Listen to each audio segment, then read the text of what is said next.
Hey everybody, welcome to this week's episode of Blunt Talk. You know who the fuck we are. This week we're talking sitcoms. We were supposed to have a guest with us, our buddy Kyle, but he doesn't want to answer the phone today, so I guess he's canceling on us. So it's just the two of us. Yeah, You're stuck with me and Aaron. And so we understand that when we do these Blunt Talk episodes, and even some of the People's History of Horror, where we just bring up things like horror for kids or sitcoms or food, it's always just a part one episode because these subjects are going to come up again and we'll probably have more to say. So if we don't cover your particular favorite sitcom and it only gets mentioned, or even if it doesn't get mentioned, just understand we have more to say on this topic than we're going to get to today. So Yeah, we really have too much to say on anything we know anything about. So, that's just how this works. Anything that we talk about, just assume you're going to get at least a part two.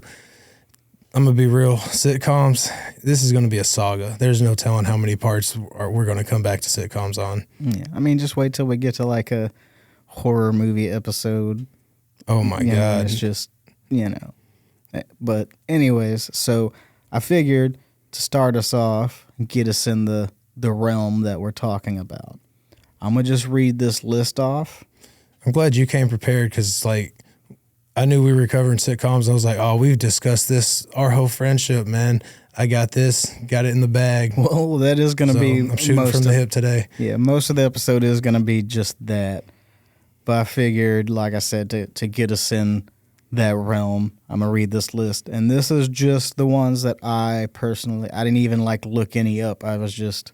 Top of your head, I love these. Yeah, these are the ones that I could think of. And before I do that, I do want to mention that we're just talking about the live action ones today, because the whole animated sitcoms like The Simpsons and Family Guy and South Park and all those, that's definitely a realm of its own, and we want to do them justice of having their own episode. So yeah, for example, we understand King of the Hill absolutely deserves to be mentioned while we're talking sitcoms, especially ones that influenced us, because we loved that show growing up. However, we're gonna have episodes dedicated to adult animation, and that's more on brand for that. So we're just gonna stick that with it, because even in that category, there's obvious crossovers, because what I've been watching with Laura lately, other than a lot of Looney Tunes, is Flintstones and the Jetsons. Yeah. Both of which are obvious sitcoms. They follow the exact sitcom formula. The Flintstones is literally just a spoof off The Honeymooners, which is one of the ones on this list. Holy shit. So here's the proper list, and then I'll end with my preferred top 5.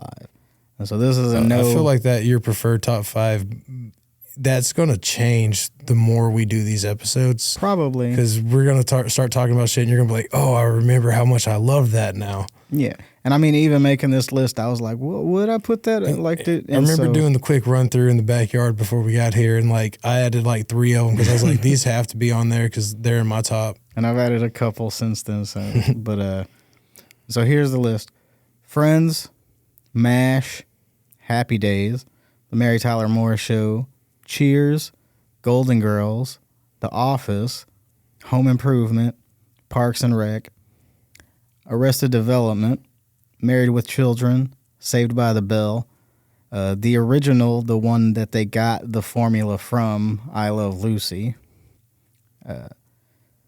All in the Family, The Cosby Show, The Jeffersons, Martin, Living Single, Fresh Prince of Bel-Air, Taxi, The Big Bang Theory, How I Met Your Mother, and those are some newer ones right there, Sanford and Son, Curb Your Enthusiasm, which is the original mockumentary style sitcom that Parks and Rec eventually, and The Office and everything.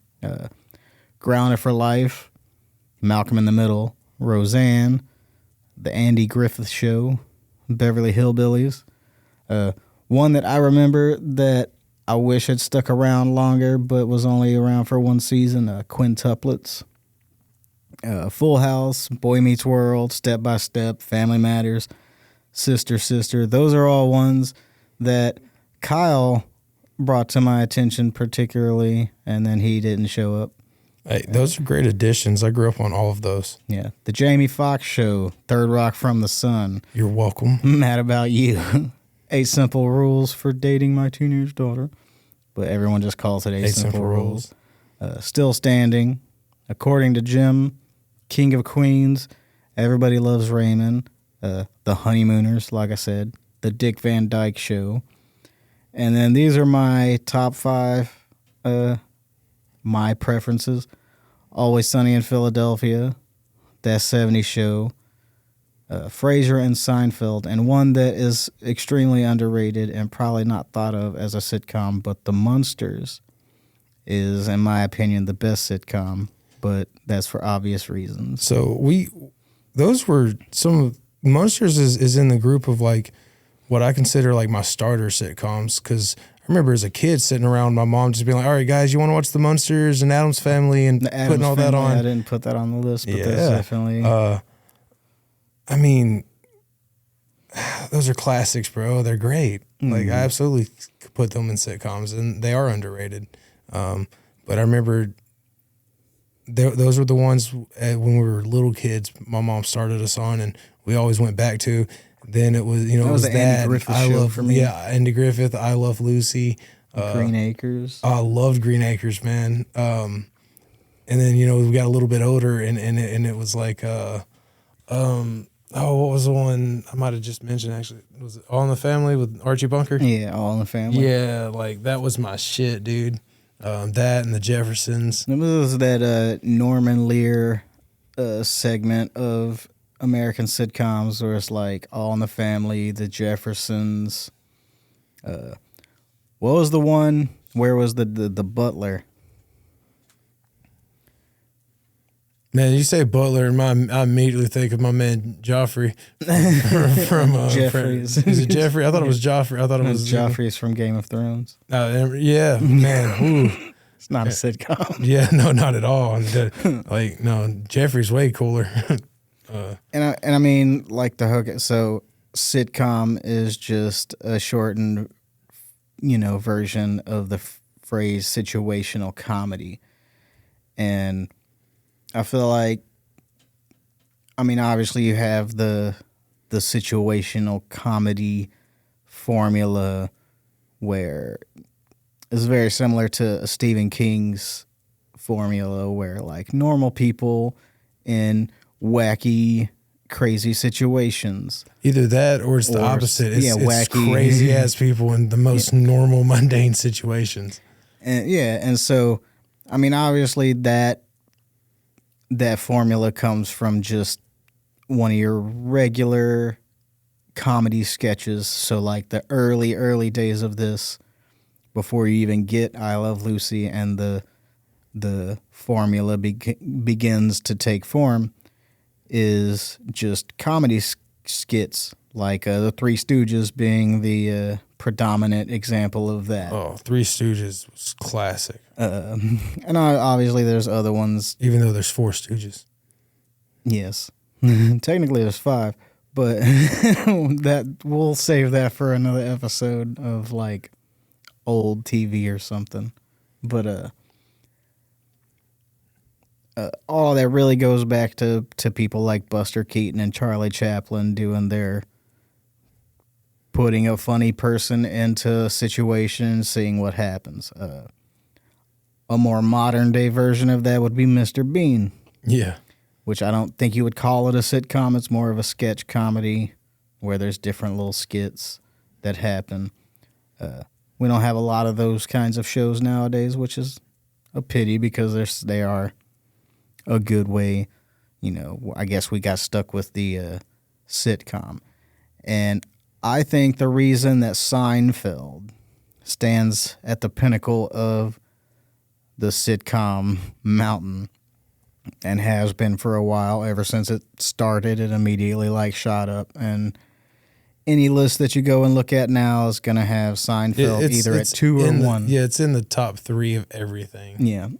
And I think the reason of that is it perfected the I Love Lucy formula by injecting it with the sketch comedy style. Because think about every other sitcom is your family, and it's just the situation that's the focus. Yeah. So Steve Urkel comes up with some wacky contraption or genius scientific, discovery. And while Steve's always the one that's blamed for the outcome, it is always Carl that fucks it up. That's true. But that's that's a trope of Family Matters that we all recognize. That happens every episode. It's different every episode, but it's always funny. Sometimes we subvert our expectations and it happens in a different way than we expect it to happen, and that's where we laugh. With Seinfeld, it's not that. With Seinfeld, it's his 4 or 5 weirdly individualistic, unique characters and their weird and wacky lives. And then it's just them having conversations that were literally birthed in a stand-up comedy routine. And so it's Jerry Seinfeld taking his stand-up routine and injecting it into the situational comedy formula. And it's the only show that does that. It's the show that started that. Because several shows that became big sitcoms or at least it's the only show that kept going that. I would say that's the reason Frasier is better than Cheers, is because Frasier does more of that. Yes. Everybody Loves Raymond started off the same way. It was jokes. It did fall more into the because of how much the fans got behind all the different members of the family. It became more of it got away from that. So we saw a lot of shows start up and become huge going with that same style, and they got away from it because of how big they got. Seinfeld was pretty much the only one that was really able to stick with it and maintain being as major as it was. Yeah. I mean, Becker is one that I'm disappointed I didn't put on this list, because Becker's probably the closest one that I can think that actually did the Seinfeld version and succeeded in it. Yeah. Simply because I didn't watch Becker. Well, like I'll use Roseanne as an example, because Roseanne is another one. We watched that one. Yeah. The first couple of seasons of Roseanne is just the family sketch comedy that Roseanne was doing at the time, of being a mother and a wife, and that's where most of the comedy from Roseanne came from, is just those kinds of jokes. It eventually did fall into 2 other categories, because the other 2 categories that you have, the family sitcom, or obviously Full House and Family Matters and Step by Step, and those ones fall more into the family friendly. They don't do as many edgy and risque jokes. Roseanne started to lean in that direction, and then they went more in the I'll say Frasier. What's another good example? Probably The Big Bang Theory, where instead of just sketch comedy shoved into a situation or the more family-oriented stuff, it's more of the wacky situations. So Frasier is one of my favorites because because of the characters of Frasier and Niles, they pretend to the, mature, sophisticated lifestyle. And so you get a lot of that, opera jokes, art jokes, and everything. But in essence, all of the things that they get into, like one of the funniest episodes of Frasier, for example, is the 4 first dates or 3 first dates episode. It's like Valentine's Day, and they all have dates. And it's Frasier's date, Niles' date with Daphne, and then Martin's date. The first, like, 10, 15 minutes of this episode is almost without dialogue, and it's just Niles trying to prepare a nice Valentine's Day dinner at Frasier's house. And he puts on some music. It's the Figaro, whatever, the Marriage of Figaro, playing in the background. He's put it on. He's doing all these different things. He notices like his pants crease isn't exactly right, so he goes and gets the ironing board, and he's doing all this. That shit eventually catches on fire because he's also trying to cook at the same time. He ends up like trying to put the fire out. It catches on, he cuts himself. He passes out when he sees blood, so like he looks at his finger, passes out. Eddie fucking licks his face and wakes him up. Like, by this time, like, the whole apartment is filling with smoke, and it's all just to the music of the Marriage of Figaro. It is magnificent. It's funny. It's all physical comedy. It's just him being wacky. And I appreciate, like, that simple, like, there was nothing complicated about what was happening, but just great physical comedy like that. Like, that's the reason Kramer. And it was so simplistic. Yeah, like there was, it's very simple jokes, but they land because they didn't try too hard. Yeah. They just let it naturally happen of like, well, let's be real. It just gets this wackier character, and wackier. Yeah. That's so Niles, man. Mm-hmm. So yeah, that's a great way to open a episode, and you don't really see that very often at all. Yeah. And so and like I said, there was like one line, maybe 2 lines during that whole portion, and that was like a third of the episode right there.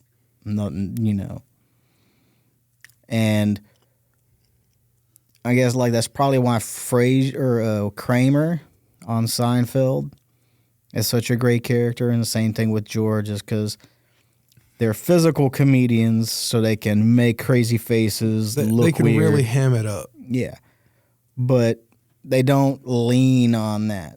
Like Kramer probably does lean on the physical comedy more than. Yeah, but that's the character. Like you can tell it's meant to be that way, and it wouldn't be as funny if it wasn't. Yeah, but it because even though he does kind of lean on it that way, it works because the situations that Kramer gets into, his, unorthodox reactions to situations that he gets into, they're very unique. And so when something goes on with him and you're drawn into his weird little world just enough to be able to get the joke, that with any other character in any other situation, this wouldn't even be a joke, but because it's Kramer and Kramer's kind of situations. Like, let's be real. The whole Kenny Rogers chicken sign, like, if that were any of the other main characters, it wouldn't have turned out that way. They'd have went and got blackout curtains. Boom, problem solved. Yeah. And I know, Jerry got hit with it too, only after Kramer and dealing with Kramer dealing with it. And then, I mean, for example, like Friends was like a huge, overrated show, yes. Yes, to me, it is overrated. It's not bad. Like, it's better than I give it credit for, I'm going to be honest, but it's not good. The problem is a lot of it was very much a product of its time, and I think it's the favorite show of the Pumpkin Spice Army, and so it will always be heralded as one of the greatest of all time. Well, I'll put it this way. For example, dubstep, the music, Bass Nectar and I can't wait to see how this connects. well, what's that? Skrillex or whatever the fuck. Yeah. That music is very much a product of its time. Take it out of that period, it It doesn't really work. morphed into something else, like metal music has incorporated it, rap has incorporated it. But it's not its just- own thing. It's basically just been absorbed into every other genre, and now it's not, but just straight dubstep, a Bass Nectar song or a Skrillex song or a whoever the fuck. Yeah. Like, you watch certain movies or TV shows during that period, and like there's a dubstep song. It just feels weird. It's Yeah. out of place. I feel like that's how Friends is, in that it only could It worked exist so when it existed. well when it happened, but like the 90s were so unique that I will say there's a particular style of clothing, speech, music, movie, TV, all of it that existed in that period between, I would say, 1998 and 2004. That is very much that period and only that period. Like, you can't watch certain movies from that period and take them as seriously as you would something from any other period. So, like, the least serious of all of the Nightmare on Elm Street movies is the Freddy versus Jason. yeah. The least serious of all of the Friday the 13th movies is Jason X. Although both of those, like, I'm not saying honestly, they're bad. are better than some of the other I'm not films. saying I'm not saying they're bad, but they feel weird when you watch them. Yeah, like going back and watching, go back and watch that last Jason trilogy of Jason X, Freddy versus Jason, and Jason Goes to Hell. Like, or I guess that's opposite. Jason Goes to Hell, Freddy versus Jason, then Jason X is actually the correct order there. Either way, go back and watch that. Like, yeah. Okay, I'll so give you. weird. I'll do you a better one. Halloween Resurrection. Oh man, Busta Rhymes somehow wins a fight with Michael Myers with the fucking. Yo, I love Busta Rhymes, dude. That was a classic hood moment. That was a W for the hood. All right. I don't have a problem with. I'm just saying. Freddie would never. Freddie would have fucked him up. Yeah, but that whole feel. Yeah, it's just weird From that period. It's so weird.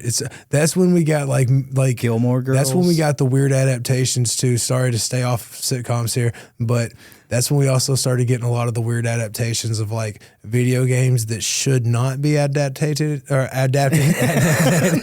should not be adapted into movies. Like there was that one, I don't remember the fucking name, but there was that one that was all about a rave going on at an island and a zombie outbreak happening during the rave. So it's just like it's also when we get some nerds and rave girls fighting the Rock's version of Doom. That movie's fucking amazing. It's trash. It's so fucking good. Anything with The Rock and Carl Urban together is gonna be gold. Well, it's also the period that a lot of interesting stuff did start, and it did kind of start a different period where everything looked like The Matrix. Oh man! So you got like Underworld, which neither one of those things, The Matrix or Underworld, are bad, but they're very much a product of this era that I'm talking about. That just kind of no. They try to like The Matrix got so big, everything tried to like get as close to it as they could. Like you got Underworld, remember Aeon Flux, and Aeon Flux was good. Helsing or Van Helsing, Van Helsing. There was another one, Doomsday, a great movie. Doomsday was League of phenomenal. Extraordinary Gentlemen. And that was another one, phenomenal. But those last two, highly recommend. As I said, all of these are good. I'm not saying that it's bad. I'm just saying they all have that same flavor to them. Yeah. And it all also ties in, strangely enough, to Korn, Disturbed. Oh man, Limp Bizkit. Yeah, the best era of music. And the new metal. So yeah, like whatever it is, Rob Zombie must be the king of it because he's the only one that was involved in that whole genre of movies. And we're going full circle because what else has he done lately? He brought back the Munsters. So, what is your feel about Rob Zombie's The Munsters? I didn't finish it. It wasn't bad what I saw of it, but I was so hyped for it, and when I sat and watched it, I wasn't so into it while I was watching it. Could have been for a million other reasons. You know how I am when I got a lot on my mind, or if I'm real busy into something else. I mean, yeah, I have trouble getting into something. So I'll probably just need to go back and give it another try. I asked my mom. She's the one that got me into. That sounds so childish, but she's the one that got me into the Munsters, and she's the one that got me into most things I'm into. So I can use her opinion on things to gauge how I would probably feel about them. Mm-hmm. And she seemed to love it. I think we'll like it. Did you watch it? No, I haven't watched it. Because I mean, here's my thing. Back to Rob Zombie for a second. Kyle would have really appreciated this conversation if he had been here, since Rob Zombie's one of his faves. But I didn't not care for it, but I didn't really care for his version of Halloween in the sense that I liked the first one. I love the first one. And then you could tell that he wasn't really there for the second one, and he didn't really want to do it because they did make him do it back. Yeah, he didn't want to do it right then. Yeah, and you're right. It did show. I think if they would have just let him do it in the time he wanted, yeah, I think potentially, it would have been amazing. And because he never really got to finish that whole story and do what he wanted to do with it, the whole thing just put a bad taste in my mouth because I love Rob Zombie. I love Halloween, and I was glad to see that, I do think it's going to be a better... And so because of that, I was kind of hesitant to just dive into the Munsters because I love the Munsters. Oh, I feel that the remakes of a lot of things are trash. Yeah. The remake of Nightmare on Elm Street, I enjoy it. I enjoy all these remakes I'm about to shit on. I did watch Wednesday. Wednesday's damn good. I was going to say. I was thinking it was going to be trash. Wednesday was so damn good. That's why it took so long for me to watch it. Same. But I watched it and I was like, all right, okay. That's a problem with us. We both fall on each other's opinions on things like that so heavily. Mm-hmm. If we're unsure about something, that neither one of us will watch something for months until enough people that one of us knows has been like, you know what, I'm going to give it a go. And then we let the other one know it's good. I mean, Kyle told me it was good, but I also know that he does have more appreciation for Rob Zombie's style than I do. So it was hard for me to just be like, okay. Look, man, Rob Zombie, I have an appreciation for it. I like it. It's its House of a Thousand Corpses trash. It's not trash. It's its own thing. You just gotta Here's the thing. And we'll get back to sitcoms. Rejects. We'll get back to sitcoms in a second. Here's the thing. With you had the House of a Thousand Corpses, is he was attempting a specific thing. It pretty much didn't find its footing until The Devil's Rejects. And then obviously the Three from Hell. Dude died, and so it wasn't what it was gonna be able to really be because he was sick and couldn't really film. And he obviously Sid Haig is the heart and soul of that entire absolutely franchise. And so I think if he was able to do what he wanted to do with that trilogy, it would have turned out better. And so I respect it for that, of what he was attempting, and just it didn't quite get there. I look at A House of a Thousand Corpses as 3 separate movies. Yes. That's why I said House of a Thousand Corpses is trash, is because that movie is trash. The trilogy I love. I will go back and watch that trilogy. I'm saying the first movie itself. Oh, you look at that itself as 3 different movies. 3 different stories that are being told. I get that. And he picked the wrong order to put them in. That middle section when they're at the house, doesn't flow from the first one at the, with him at the fucking carnival house thingy Yeah. versus where they end up at the end with the psychedelic underground crazy monster bullshit, ending. It just kind of fell apart because that middle part drug on too long and didn't flow. I feel like they should have flip-flopped that. I think he should have just reworked it, and he kind of did with the Devil's Rejects of just taking it in a different direction. Yeah. And so if you look at the whole trilogy as a whole as like a love letter to that style of horror and take each individual character as its own thing, you can appreciate it more. But if you just take each movie as a movie by itself, none of them are really that good. The third one doesn't make any sense without the first two. The only one that's first good two standalone movie really is the Devil's Rejects. Yeah. Yeah. Which is like the middle one. That's the reason you go to watch it, Yeah. As a middle child, I'll say this. It's because it's the middle child. They're the best. Speaking of which, I like Malcolm in the Middle and Roseanne and Grounded for Life. Those three specifically. So Grounded for Life was the one that I had to make sure you had on your list because I have 3 sitcoms that I absolutely love that are super underrated. People never talk about, and that is one of the 3. I just want people to know I made sure you put that, Still Standing, and According to Jim. Yeah. Because my original go-to 3 sitcoms that are like my comfort shows that I'll go and binge watch just because I'm so familiar with them, and that would be Frasier, Seinfeld, and That 70s Show. Yeah.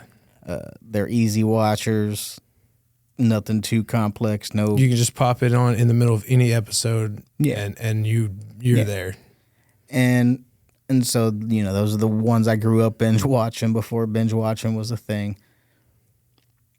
And, with, respectful side comment to Becker and some of these other ones, but the 3 that I have the most appreciation for as far as the writing and what they did with the shows: Grounded for Life, Malcolm in the Middle, and Roseanne. And the main reason I say that is because those are the only 3 sitcoms out of all the fucking ones that we listed that actually showed what it was like to be poor. Yes. That actually showed this poverty side of things and the struggle of getting by kind of thing. And yeah, they took some of it lightly and made jokes because that's what sitcoms do. And that's what we do. Yeah, but that's how you get through. Yeah, but they're the only ones that actually did that. I understand that it is ironic that the other 3 that I mentioned as being my go-tos deal with, more affluent people like Fraser Crane, who's a radio psychologist and lives in an imaginary... Here's an interesting fact about Fraser. Not only is his apartment not a real apartment, like the address he gives and all of that, that doesn't exist, it's also impossible. The layout of his apartment and the building that he says he's in versus the view out of his window is literally impossible. And they knew that. I guarantee you they knew that with that show. I guarantee they knew it. That. They knew that's the reason they did. It's just because that's something that Fraser would catch on to and would drive the shit out of him. Yeah. And so I just wanted to point that out as a fun little fact, like his show is, or his apartment is an impossible apartment. And the only other one like that I would say is Roseanne's house. The layout of the house doesn't make sense with the house that they show on the front of when they show the front of the house or whatever. Yeah. The layout of that house it doesn't make sense. The door and shit wouldn't be like the way they get to the garage. Yeah. It can't be at the back of the house when the front door is at the other side of the house. It's like a straight line from their front door to their back door to go to the garage. but the garage is on this side of the house. When they show the front of the house, But, that door should be during over the there. episodes, it's always behind the house. Yeah, and so just just saying. You know who's? Oh man, never mind. The only house that I can think of that actually makes sense with what they see. Fucking Family Guy. It's his not. sitcoms. I know it's not. You know, we're gonna save that for adult I was going to say animation. Malcolm in the Middle because you see that entire house from every direction at one point. Like that was it's a real. I think Everybody Loves Raymond does a decent job of it too. Yeah. But also know like And according to Jim does, and I think a lot of that is because he's actually like a contractor and builds houses and shit. he probably and he's doing mentioned it. It was projects like, on his house sometimes too. So it's like part of the show, so they keep it consistent. I will say when I was big into the drama department and theater and everything, and one of the things I learned in my drama class was about this. There's 3 houses that have been built specifically for sitcoms and commercials. And so a lot of the commercials you see on TV, that's the same fucking house. But the way that it was all built on hinges and rollers. So you could like move furniture and walls around to look however you're trying to look. So for example, The Fresh Prince of Bel-Air, Full House, Family Matters, Step by Step, and some other show that's all the same exact house. They just slightly rearrange things a little bit. That 70s show and what the fuck's it called? There's another show that's the same house. There's like the house from Scream at the beginning. Yeah. It's like nice.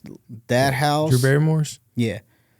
That house has been used in pretty much every like Clorox brand commercials. Dog, that makes sense. That's the perfect bleach or Windex commercial house. That's what the house was built for, was like Clorox, whatever company owns Clorox or whatever. It's in my head now that the same exact window that Drew Barrymore was banging against is the same one that those birds kept running into in the commercials. It probably was.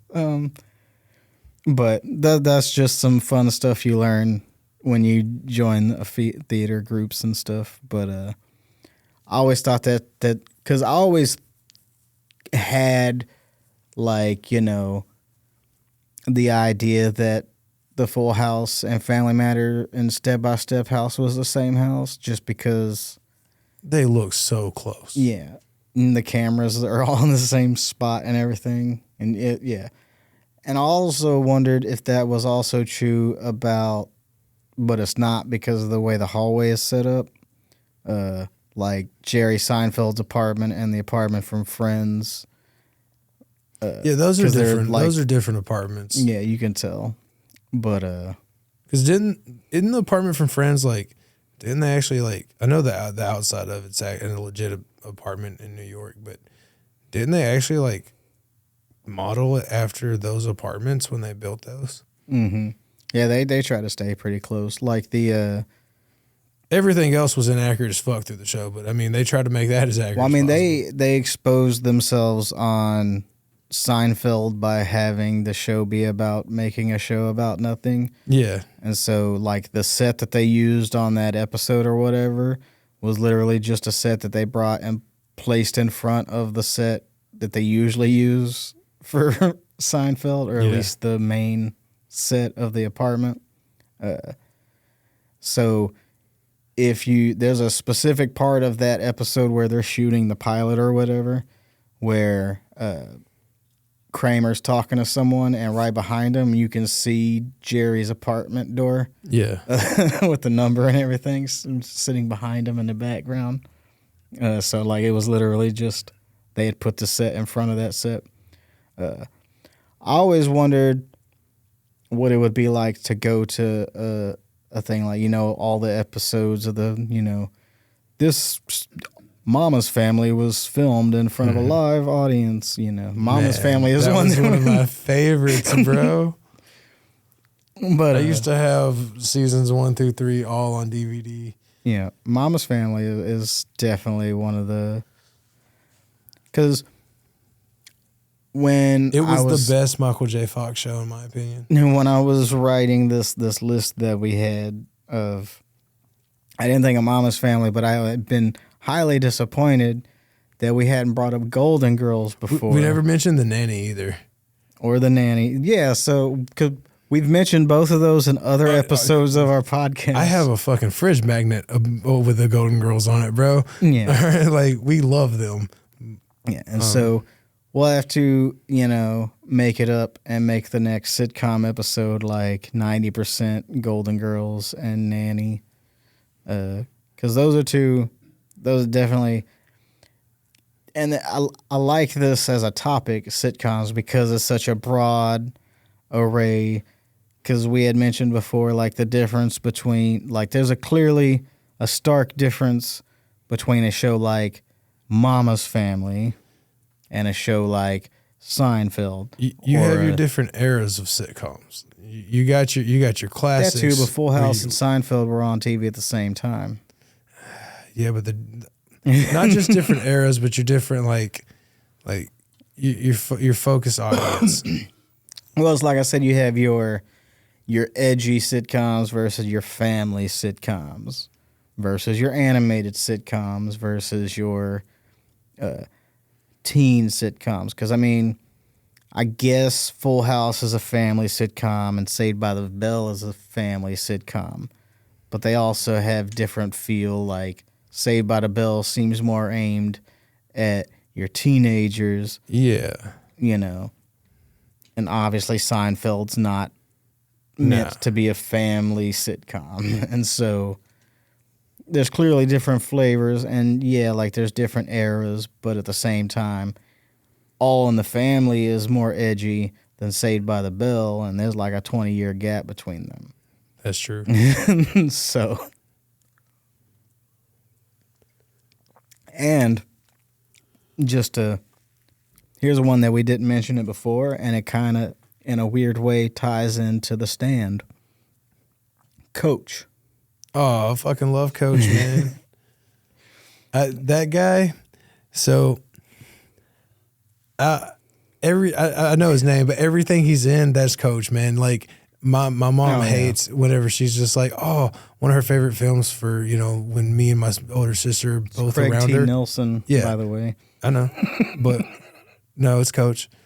Whenever we go watch Poacher Guys, he's the dad, and I'm like, Coach, every time, like everything I see him in. If he's in a movie and we go to the theaters, just know as soon as he pops up and it's quiet in that theater, you're gonna hear Coach. I can't help it, bro. But no, like I see the relation you're going with here. It's not him. It's not him. It's Patrick Star. Yeah. So there you go. We just connected Coach, The Stand, and SpongeBob SquarePants, all for you. But I want to go back to Becker for a minute, because you said you didn't watch Becker. Is that because you didn't like it, or you just never... I just never watched it. Yeah. I knew of the show, didn't know what it was about. I just knew it was a show that was on, honestly, because of the time that it came on and shows that came on around it and the name. I looked at it and my childhood brain was just like, probably a legal show. I'm good. And just kept going. Never bothered with it in my life. He was a doctor, actually. But so I wasn't too far off. So here's the thing. You remember Big Old Boy from Lost? Oh, Hurley? Yeah, he's in it. Motherfucker, I got to go back and watch it. You remember the black teacher from Boy Meets World? Yeah. He's in it. Okay. And Julie Lowry. Oh, shit. The crazy teenage girl from The Stand. Yeah, the old one. She's his nurse's assistant. Okay. And so it's a good show. You should watch it. But I always think of Coach and Becker when I think of The Stand, because the actors. There's different actors from those. I get that.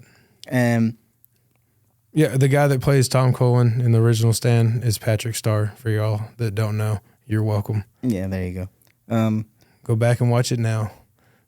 And of course, Stu is Lieutenant Dan. Yeah, he's got legs in this. Franny is the preppy girl from Breakfast Club. So yeah, I used to do that a lot as a kid of like trying to the whole like 6 degrees of separation when it comes to like movies and stuff. I love that there's a whole website, or at least there used to be when we were kids, that is dedicated to like finding how close someone is to working with Kevin Bacon. Yeah, I think it's still there. But that's the thing is like it kind of started that way, where it doesn't have to be Kevin Bacon. You can pick anybody, and it does that. At this point, is probably a little more complicated because there's so many different actors and actresses, and that'll probably be a subject for another episode of just we'll do the 6 degrees of Kevin Bacon episode where we just both come with like a list of random movies and see if we can connect them. All right, that sounds like fun, dude. Yeah, and so. Yeah, there's fuck Kevin Bacon. We'll just do it to King one day and be like, all right, how can we connect it to a King work? Yeah, there we go. All right. That sounds like that. Yeah, that does actually sound like fun. So we'll y'all can enjoy that coming up soon. All right. So one thing that I've always been interested in about sitcoms. And me and Kyle talked about this, of like part of the formula seems to be, and obviously it started with I Love Lucy and the Honeymooners and those ones, is the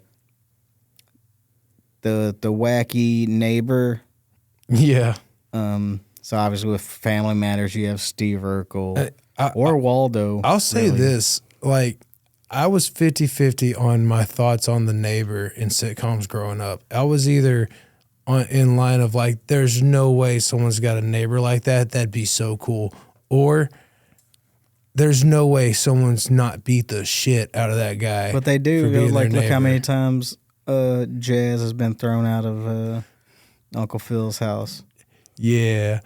There's that. Well, that's not a neighbor. That's just that's your kid's homie. And to me, that was always something that, like, most shows you go back and watch, and the parents didn't like one of the Steve Urkel. But yeah, I guess I don't think of, or Kramer I think of as a neighbor, but those other ones I don't think of necessarily as the neighbor. I think of more so as like they live next door. The kid that's friends with your kid. It might be circumstance, might be because Steve Urkel they live next not door. Laura's friend. Don't tell him that. She did multiple times. No, but he was Theo's friend, though. I don't care what Theo said. Watch that show. He was Theo's friend. It's not Theo. That's Eddie. That's Eddie. Theo's You're right. from You're right. Cosby. Yeah. I haven't watched these in years, all right? But, because, I mean, whether it's the neighbor or the friend, there's always the wacky side character, like Screech from Saved by the Bell. And it's not even, like, even in settings where it's not their home. You got Dwight. Mm-hmm. Yeah. And you had, let's see, I guess from Roseanne it would be Jackie. Yeah. Aunt Jackie was weird, Is it Jackie or what's his fuck? David. David was weird too. I got to give it to Jackie though. Yeah. Aunt Jackie took the cake on like back then on she was a star, man. Boy Meets World is literally his brother Eric. He's not even a neighbor or a friend. I think there's 3 that share the load. Not equally though. No, Topanga. Topanga and Eric for sure, but Sean a little bit. Like they divided up the super wackiness of a character, and we're like, let's take the 3 main tropes of them and just divide them up amongst the people surrounding our main guy. And our main guy can just be all about, watching baseball. Well, I mean, they kind of did that with Seinfeld, where like you could say Kramer, but you could also say George, but then you could also say Newman. All of them had overlapping like I will personality notice that traits. Elaine, you can go binge watch all of Seinfeld, and the one thing that you will notice is Elaine slowly loses her fucking mind. Dude, yes. She's not even in like the first couple episodes. And when she does show up and she sticks around, that first season or two, She's tame. She's normal. She's so tame. There's nothing. Yeah, she's just kind of there as a conversation, or haver.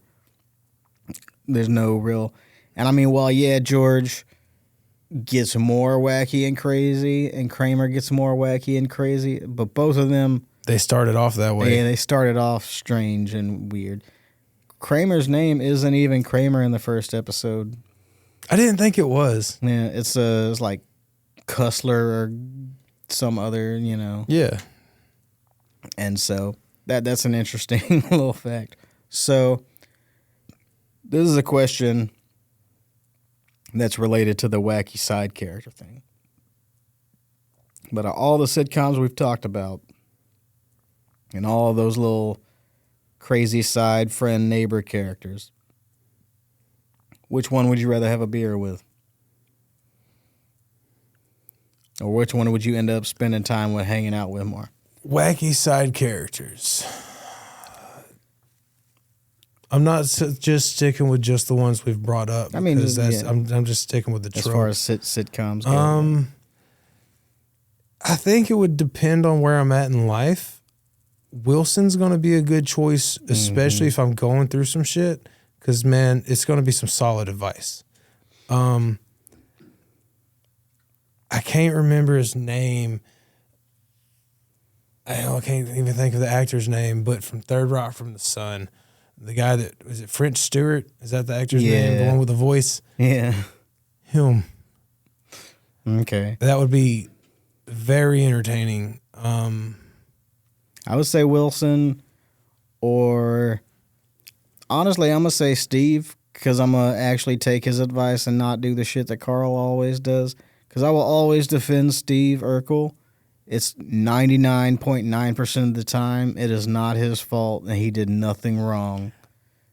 Carl Winslow is an amazing man and father. He does everything with thinking of the best interests of his family and the people around him. He is such a good man. That does not make him smart, and that does not make his decisions good decisions.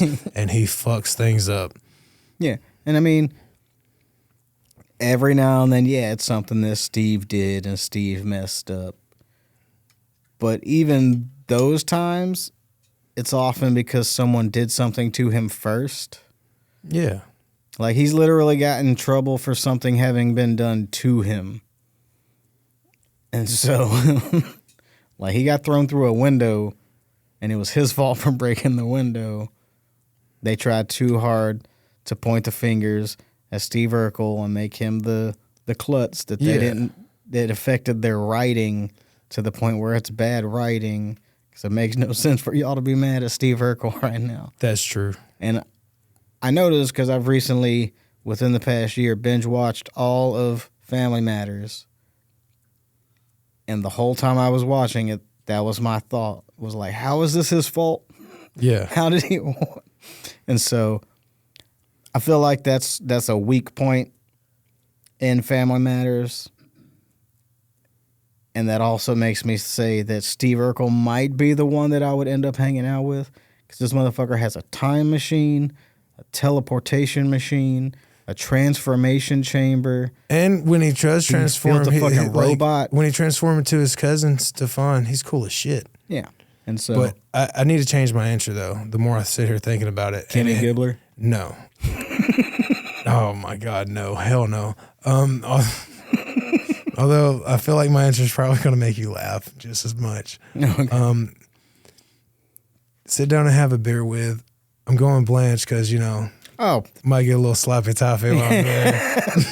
Oh, you would. Ain't no might. Yeah. Anybody, I think anyone below the age of like 40, she was going to go for if they threw it at her. Yeah. Which... You're 20 to 40. I wouldn't say she's clearly not the wacky neighbor character on there. She's not. It's clearly Sophia, which no, I would definitely. No, Rose. Rose is probably, but I would say Sophia because she's less of a main character than the main four. Or the main is it? Okay, yeah. So I guess they are four. She just feels like I guess because she's the mom. Yeah. But out of those four women, though, I feel like she's the only one that will sit down and smoke a blunt with you. And this Oh, is she blunt absolutely would, bro. And so I think Rose would only because she would She's be dumb enough to so be talked against it. into it. Exactly. She's dumb enough we could talk her into it and convince her that it's some kind of health thing. yeah, yeah. Which I mean, yeah, there's pharmacies for it now. Or Ray's brother in Everybody Loves Raymond. Okay, yeah, that's Even though he's a cop. that's. I mean, he gets into all kinds of shit. I mean, we didn't talk much about that '70s show. We didn't, and even though it was probably our most watched one between the two of us, like, at least like during our friendship. Yeah. So. Well, we'll get into that next time. Yeah, we'll get into more sitcoms whenever sitcoms come back up. Maybe we'll have a guest that actually shows for that one. Yeah, Thanks, Kyle. We are gonna try to get more guests and stuff on here though. So, come back next time. Where I'm not sure what we'll be talking about at this point, but we'll figure it out, yeah. and y'all will when you watch it. Yeah. So, thank you for joining us this time on Blunt Talk, and go roll your one up, and have a good one. Roll one up while you're watching all our other stuff. Till then, keep it strange.